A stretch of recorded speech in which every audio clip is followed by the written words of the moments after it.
What chances do you think, or do you believe there are of eliminating communism in Cuba within your term?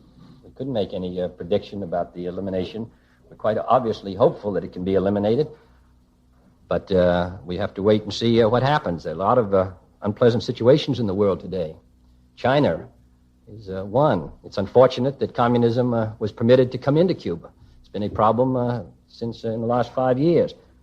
We don't know what's going to happen internally. There's no obviously easy solution as to how the communist movement will be removed. One way, of course, would be by the Cubans themselves, though that's very difficult given the police setup. The other way would be by external action, but that's war, and we should not regard that as a cheap or easy way to accomplish what we wish. We live with a lot of dangerous situations all over the world. Berlin is one. There are many others, and we live with a good deal of hazard all around the world and have for 15 years.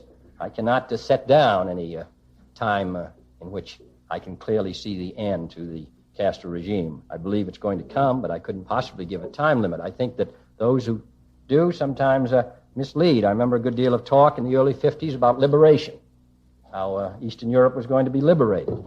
And then we had Hungary and Poland and East Germany, and no action was taken. And the reason the action wasn't taken was because they felt strongly that if they did take action, it would bring on another war. So it's quite easy to discuss these things and say one thing or another ought to be done.